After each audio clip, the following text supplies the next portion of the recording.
The rate of divorce and separation among couples in recent times is alarming and very worrisome. If you investigate the reasons, you will find out that the underlying cause is lack of proper communication. Let me tell you something. Communication, both verbal and non-verbal, are very important in any relationship.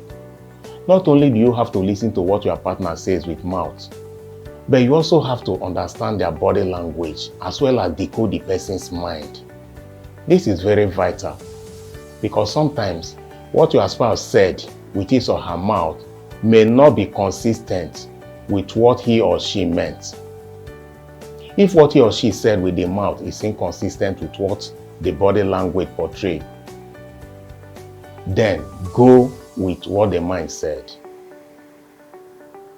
You can't go wrong with that. Growing up, my mom could send me to get drinking water for her.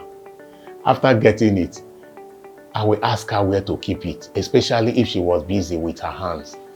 And she will say, "Put it on my head." Of course, I dare not put it on her head, as doing so will attract instant disciplinary action. What she communicated was actually for me to use my brain and keep it beside her, or hold it until she was free, and not to ask stupid questions. Your partner can as well play this fast one on you, intentionally or instinctively.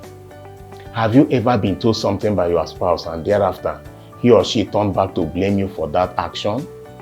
For example, you got dressed to go out and she goes, "Where are you going?" And you say, "I want to go visit a friend." And she goes, "At this time? For real?" Okay, you are free to go.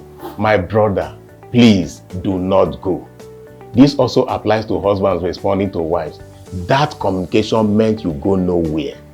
Always reconcile the information communicated verbally with the one communicated non-verbally, or even verbally with a clause before taking action. Where there are inconsistencies, seek clarification. Papa Abraham fell into a similar trap when his wife Sarah told him to sleep with her house help named Hagar so she could give him a child. Abraham did, and it subsequently caused him serious problem. The same Sarah blamed him that if he had not slept with Hagar, she would not have been insulted. You can find this in Genesis chapter 16 verses 1 to 5. For a successful marriage, both parties have roles to play. Be your partner's best friend. Be open. Speak up. Communication is vital in relationship and should be the palm oil with which you use to eat roasted yam.